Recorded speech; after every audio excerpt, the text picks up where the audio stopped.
My wife slept with my best friend and my daughter defended them. Until my security footage exposed everything. And what I did next left them silent. I'm 39, male, and up until a few months ago, I thought I had everything figured out. Funny how life can pull the rug right out from under you, huh? Let me start from the beginning because, to understand how badly I got screwed over, you need to know what I built and what they destroyed. I'm a construction guy and have been since I was 18. I'm not one of those desk jockey types who've never swung a hammer. I started at the bottom, working my ass off as a basic laborer. Summer days in 95-degree heat, winter mornings when it's so cold your fingers go numb even with gloves on. But I loved every minute of it. There's something about looking at a finished building and knowing your sweat and blood went into making it real. I worked my way up the old-fashioned way, learning every aspect of the trade and taking night classes in construction management while working full days on site. Now, I'm a senior project manager, running developments worth millions across 3 states. I built my first company house when I was 25, sold it for a nice profit, and kept climbing from there. My current crew would walk through fire for me because they know I've done every job they're doing and I still jump in when things need to get done. I met my wife, Anna, 40, female, back when I was 19. She was working at this diner where all us construction guys would grab breakfast before heading to the site. Man, she was something else back then. Long brown hair, this smile that could light up the whole place, and she didn't mind that I'd come in with my work boots still dirty from the day before. It took me 3 weeks to work up the courage to ask her out. My buddies were placing bets on whether I'd chicken out. That shows how long I've had poor taste in friends, but that's a story for later. We dated for 2 years and got married in a small ceremony. Nothing fancy, but it was perfect for us. Anna said she didn't need an expensive wedding, she just wanted to start our life together. Man, what a load of BS that turned out to be, looking back. Our daughter, Emma, came along right after, and those early years were tough but good, you know. I was working 12-hour shifts, sometimes 6 days a week, coming home dead tired but proud because I was providing for my family. I started my own side business doing residential renovations on weekends. Anna used to pack me lunches and sometimes bring Emma to the site so I could see them during long work days. I remember Emma at 4 years old, wearing this tiny plastic hard hat I got her, helping me measure lumber. Those memories kill me now, considering how things turned out. When our son Jack came along 8 years later, I'd already moved up to site supervisor. I finally had enough saved to buy Anna the bigger house she'd been wanting.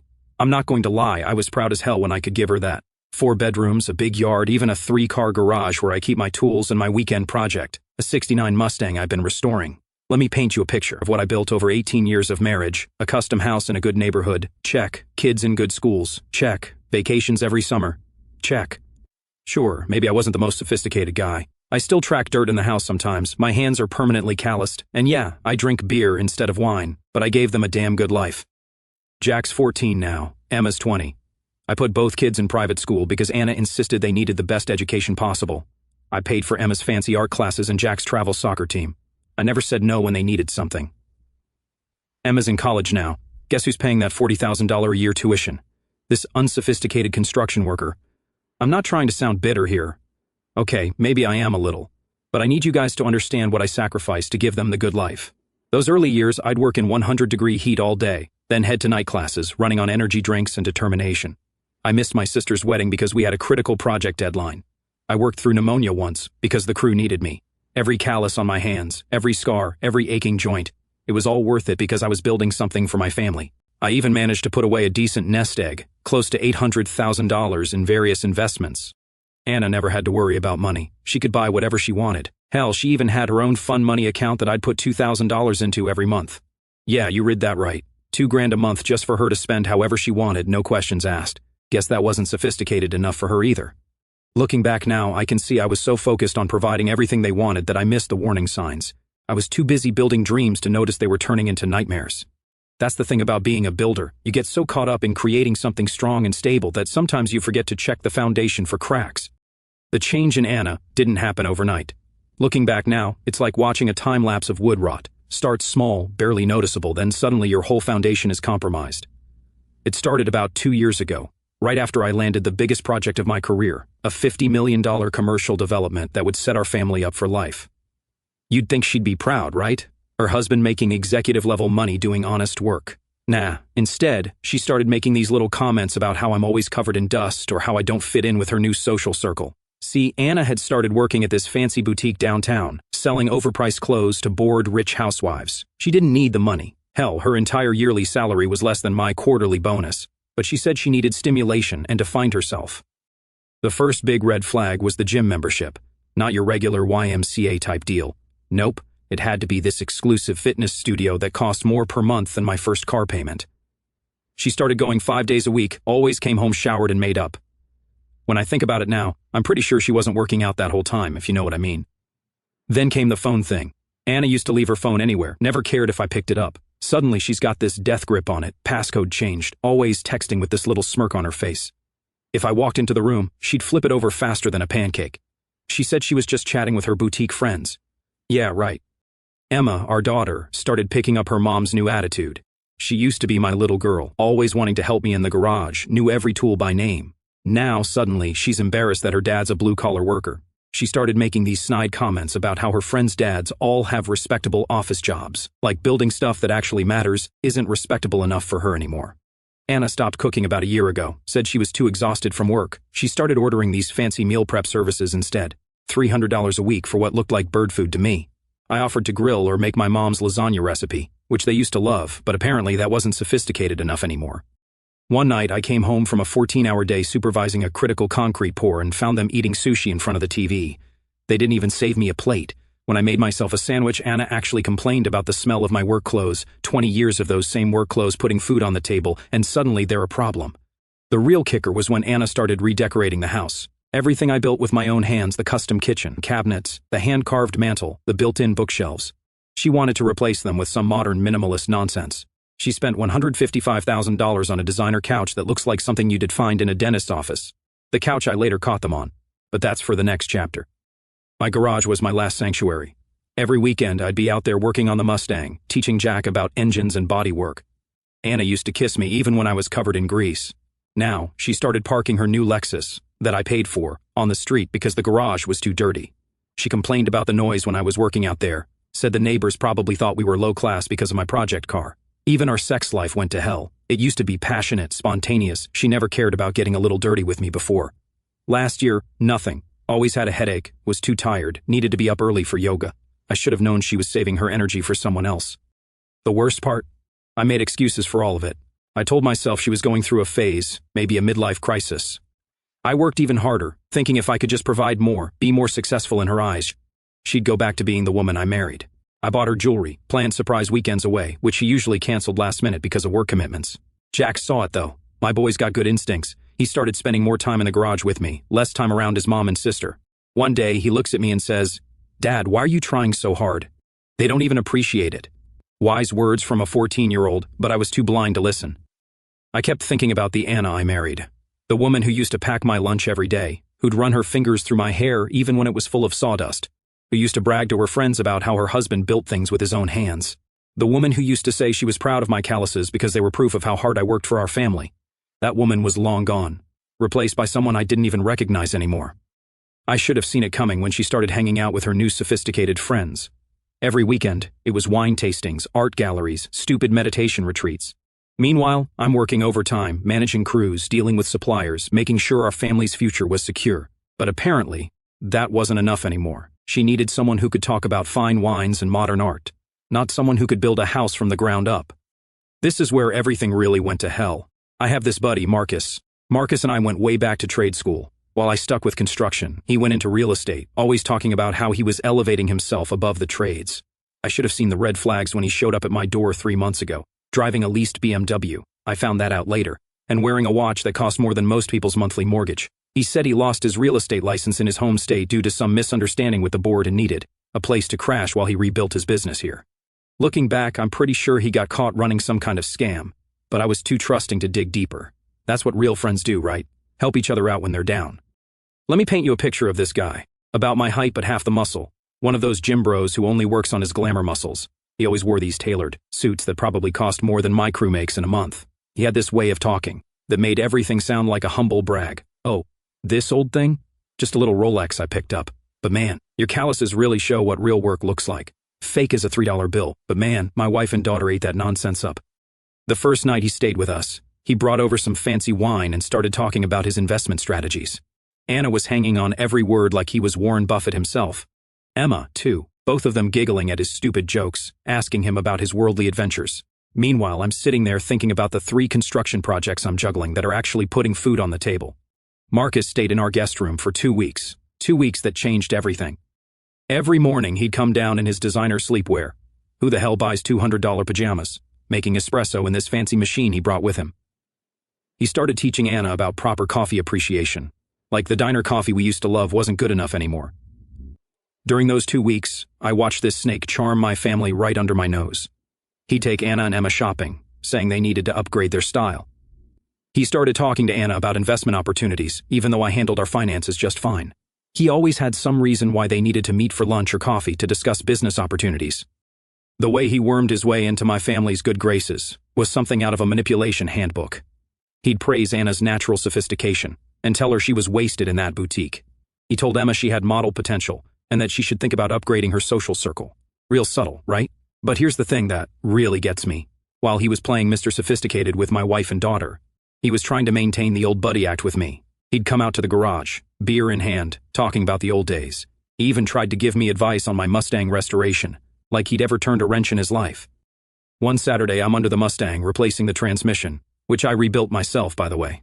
Marcus comes out, designer shoes probably getting dirty for the first time ever, and starts telling me how I should think bigger. He says I'm wasting my potential in construction, that with my experience I could be so much more. Like building things that last isn't worth doing if you can't do it in a suit. I found out later he was telling Anna the same thing, that I was stuck in my ways, that I lacked ambition. Rich, coming from a guy who was basically couch surfing at 40. But Anna, she started looking at me differently after that. She started making comments about how I could do better if I just applied myself differently. The real kick in the teeth? He started showing up at my job sites, all suited up, talking to my crews about investment opportunities. I found out he was trying to get them to invest in some real estate scheme of his. I had to shut that down fast. These are good guys with families to support, not pawns in his games. Jack was the only one who saw through him from day one. My boys got better instincts than I ever had. One night after Marcus had taken Anna and Emma to some wine tasting event while I was working late finishing a project, Jack says to me, "Dad, that guy's fake, like those knockoff watches they sell on the street." I wish I'd listened to him sooner. Even my dog didn't trust him. Kaiser, my German Shepherd, usually loves everyone, but around Marcus, he wouldn't stop growling. I should have trusted my dog's judgment. They say animals can smell bad character. Kaiser knew he was a snake before any of us figured it out. After those 2 weeks, Marcus found a place of his own. Or so he said. It turned out later it was a short-term rental way above his means. But by then, he had his hooks in deep. He started showing up at our house when I was at work, always with some excuse about needing to talk to Anna about business opportunities or wanting to mentor Emma about her future. I know what you're thinking. How could I be so blind? Trust me, I ask myself that every day. But when you've known someone for 20 years, when they've stood next to you at your wedding, when they've seen your kids grow up, you don't want to believe they could betray you like that. I'd been noticing weird stuff around the house for weeks. Tools moved in my garage when I hadn't touched them, the pool temperature being warmer than I'd left it. Small things that wouldn't mean much to most people, but when you've spent your life paying attention to details on construction sites, you notice when things are off. So I did what any guy with access to security equipment would do. I installed cameras, not the cheap stuff from big box stores, but professional-grade equipment I got through my construction contacts. Cameras that could catch every angle of the house, inside and out, hidden ones too. Because something in my gut told me I needed to be smart about this. The setup was perfect, everything fed directly to my phone with motion alerts and cloud backup. It cost me a pretty penny, but as they say in construction, measure twice, cut once. I also installed a GPS tracker on Anna's car. Yeah, I know how it sounds, but when you're responsible for millions in construction equipment, you learn a thing or two about tracking assets. Here's where it gets good. Last Thursday, I'm at the site doing final inspections on a major commercial project. We'd been busting our asses for weeks to finish ahead of schedule, and we were finally in the home stretch. My phone buzzes, motion alert from the pool camera. It's 2 p.m, middle of a weekday, nobody should be home. I check the feed and there's Marcus's BMW pulling into my driveway, the one I paved myself last summer. Anna's car is already there, she was supposed to be at work. My hands were shaking so bad I could barely hold the phone, but I kept watching. They're heading to the pool area, all smiles and touching. Marcus is carrying a bottle of something, probably one of his fancy wines he loves showing off. Here's the kicker, they're using the pool key that I had lost 3 weeks ago, the one Anna said she'd help me look for. I tell my foreman, I've got a family emergency, jump in my truck, and the whole 20-minute drive home, I'm watching them on my phone at red lights. They're getting cozy in my pool. The one I designed and built with my own 2 hands last summer, 60 grand in custom stonework and heating systems, and this snake is using it to hit on my wife. But I'm not stupid. In construction, you learn to document everything, so I'm recording all of this, saving every bit of footage, Years of dealing with contract disputes taught me the value of solid evidence. I pull up to my house, quiet as possible, park around the corner where they can't see my truck, and enter through the garage using the silent mode I'd installed on the door, another unnecessary upgrade Anna had complained about.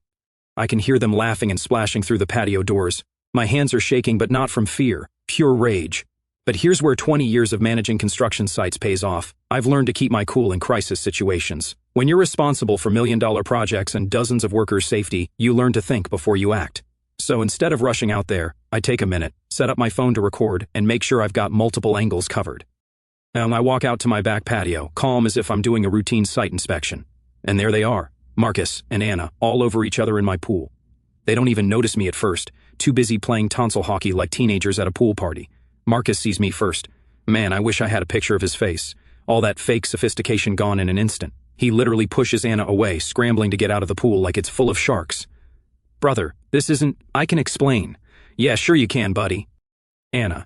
She goes straight to attack mode. Starts screaming about how I'm never home, how Marcus understands her needs, how I'm emotionally unavailable. Rich. Coming from someone who's currently very physically available in my pool with my supposed best friend. The best part? Remember those cameras I installed? They caught everything, including the 5 other times they'd used my pool while I was at work, the times they'd snuck into my garage for their little rendezvous, all of it, in crystal clear 4K with audio. Marcus tries to grab his stuff and run, but I'm blocking the gate. He's standing there in his fancy swim trunks, probably realizing that his designer watch isn't waterproof after all. Move, he says, trying to sound tough. 20 years of construction work versus his Pilates classes? Yeah, good luck with that, buddy. I just smile and hold up my phone, showing them the live feed from all the cameras. Got enough footage here to make a movie, I tell them. Wonder what your real estate clients would think, or the licensing board in your new state. Anna's face goes white. She starts babbling about how it's not what it looks like and how we can work this out, like I'm some contractor she can negotiate with over change orders. Marcus, the coward, actually tries to play the old friendship card. Think about our history, man. Don't do anything crazy. I laugh. Actually laugh out loud.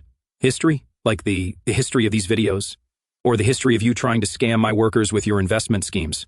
Or maybe the history of you hitting on my daughter when you thought nobody was watching? Yeah, I had footage of that too. Caught him getting too friendly with Emma during one of their mentoring sessions. Save that little bit of evidence for later. Always good to have backup plans in construction. I tell them both to get the hell out of my house. Marcus starts grabbing his stuff, but I stop him. The Rolex stays, I say. Consider it your first payment for pool usage fees. He actually takes it off and puts it on the table.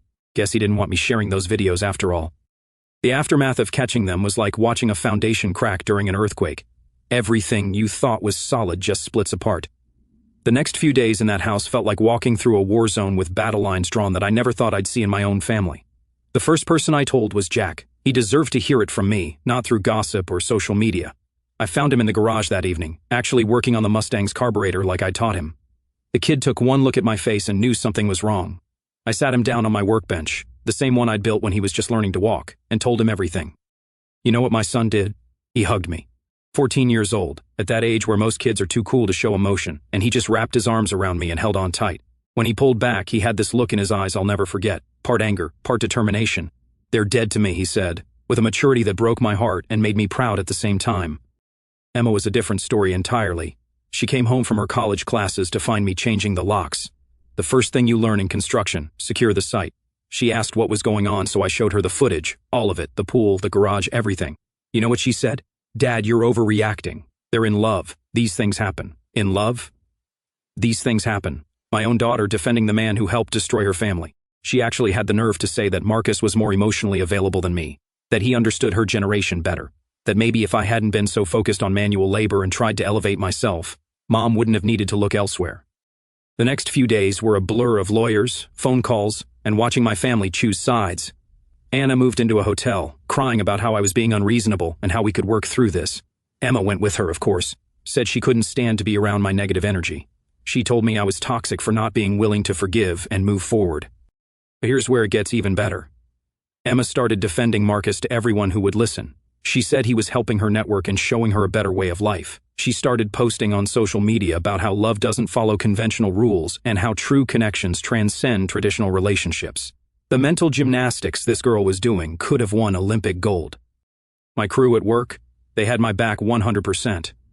Word got around about Marcus trying to scam them with his investment schemes, and let's just say he's not welcome on any construction site in the tri-state area anymore. My foreman, Mike, actually offered to have some guys talk to Marcus. I had to turn that down. When you've poured as much concrete as I have, you know there are some things better left unspoken. The most painful part was watching Emma turn into a mini version of what Anna had become. She started dressing differently, talking differently, acting like the last 20 years of family life were somehow beneath her. One day, she came to pick up some clothes, walked into the garage where Jack and I were working on the Mustang, and actually wrinkled her nose. "God, how can you stand the smell of grease?" she said. "This is why Mom left, you know. You never wanted to improve yourself." Jack didn't even look up from the engine. "No, Emma," he said, hands steady as he adjusted a valve. "Mom left because she's shallow, and you're turning out just like her. My boy, speaking truth that cut like a welding torch." The house felt different after they left, emptier, but somehow less suffocating. Jack and I fell into a routine. I started teaching him more about construction, brought him to some job sites. He's got a natural talent for it, can read blueprints better than some of my experienced guys. Every night we'd work on the Mustang together, talking about everything and nothing, real conversations, not the fake social chatter Anna and Emma had become so fond of. One night, about a week after everything blew up, I found Jack sitting in the garage, looking at old family photos. There was one of all of us at the beach years ago, Anna and Emma building a sandcastle while Jack helped me set up the umbrella. He looked at me and asked, "Dad, were they always like this and we just didn't see it, or did they change?" Hardest question I've ever had to answer. I told him the truth. Sometimes people show you who they really are when they think they found something better, like when you strip old paint off a wall and find the rot underneath. The neighbors took sides too. The Johnsons next door, who I'd helped with their basement flooding last year, were suddenly too busy to say hello. But Mike down the street, whose roof I fixed after that big storm, brings over beer every Friday now. He says his door is always open if we need anything. Let me tell you what happened when Anna and Emma moved in with Marcus, thinking they were upgrading their lives. Let me paint you a picture of their grand new life. Marcus had rented this luxury apartment in the fancy part of town, one of those places with a doorman and a rooftop pool. I found out later he was paying $4,500 a month in rent, way above his means. But my soon-to-be ex-wife and daughter thought they'd hit the jackpot. Anna actually texted me pictures of the place, like she was trying to prove how much better off she was. "See what we were missing?" she wrote. "This is what sophistication looks like." Yeah, sophistication on borrowed money and lies, as they'd soon find out. The first few weeks, they were all over social media.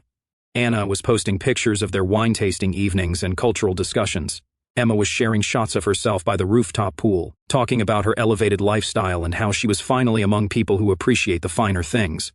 The comment section was full of their new sophisticated friends congratulating them on their brave choice to pursue authentic happiness. Through my construction contacts, we know everyone in this town, including high-end real estate agents. I kept tabs on what was really going on.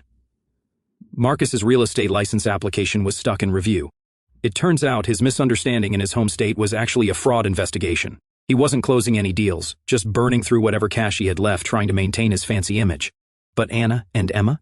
They were too busy playing house in their new sophisticated world to notice the cracks forming. Anna quit her job at the boutique, said it was beneath her now that she was with Marcus. She started calling herself an influencer and trying to build a social media following, posting these long rants about finding yourself and living authentically. Real rich, coming from someone who abandoned their 14-year-old son. Emma dropped 2 classes at college, saying she needed time to focus on her personal growth. She started dressing in these designer clothes Marcus bought her, acting like she was born into money instead of being raised by a hardworking construction worker. One day, she came to get more of her stuff from our house, wearing a watch that cost more than my first truck. When Jack asked where she got it, she just smirked and said, "Marcus knows how to treat a lady right." The real estate agents I knew started filling me in on Marcus's desperate moves. He was trying to put together deals with no money down, promising returns he couldn't deliver. He started hitting up his sophisticated friends for investments in his schemes. He even tried to get Anna to convince me to invest some of our retirement savings in his latest venture. Yeah, good luck with that, buddy. About 2 months into their new life, the cracks started showing. Their credit card got declined at some fancy restaurant. My buddy owns the place, filled me in later. Marcus played it off as a banking error, but I knew the truth. He was burning through cash faster than a poorly insulated house burns through heating oil.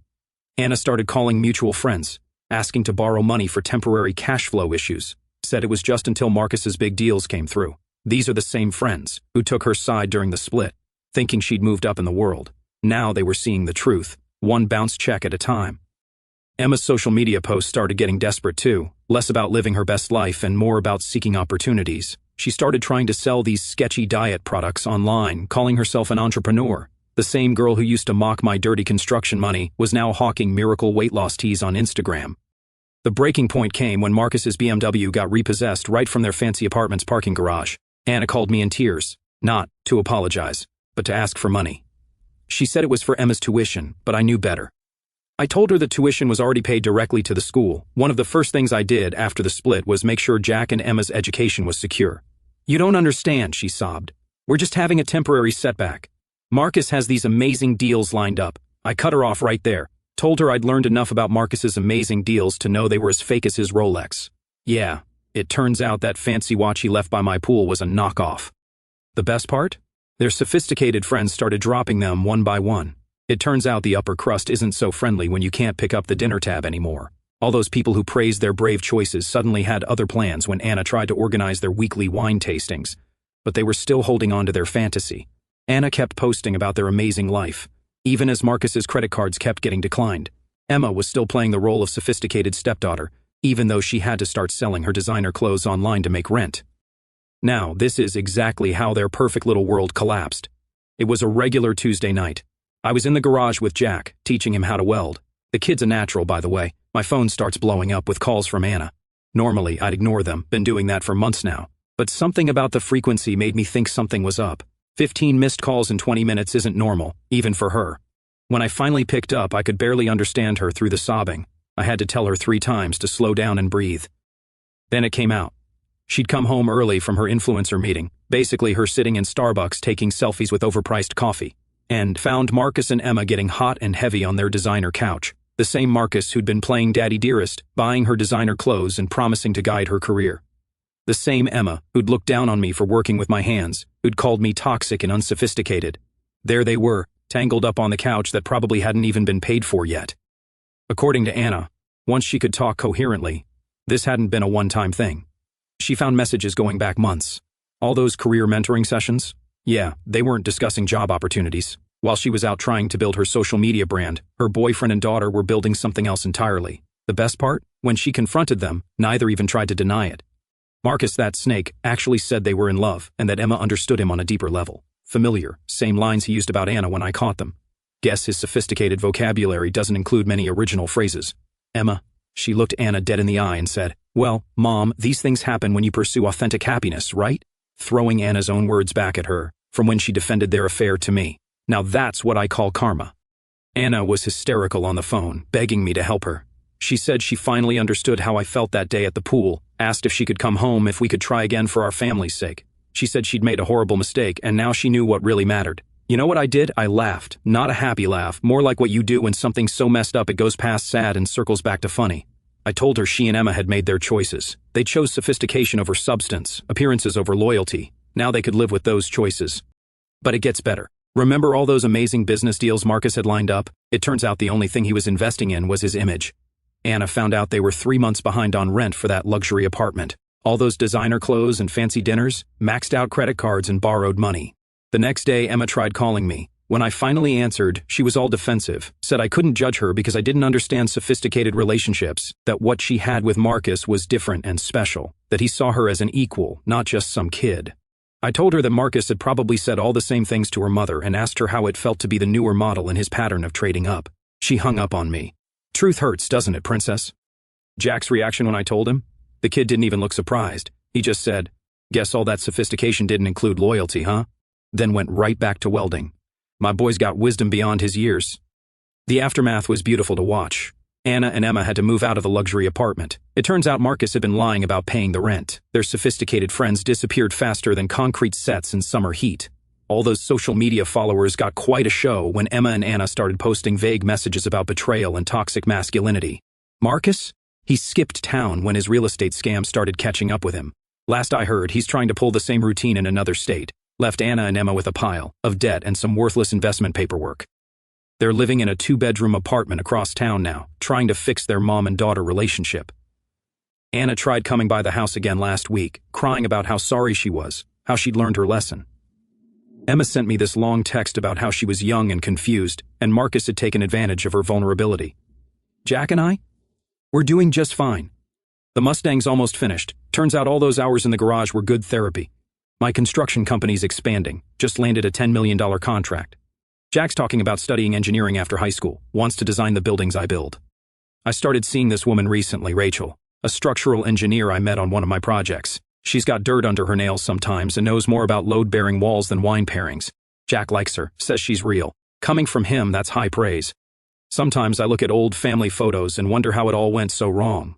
But then I remember what my old foreman used to say. Sometimes you've got to tear down something weak to build something stronger. He was talking about buildings, but man, does it apply to life too.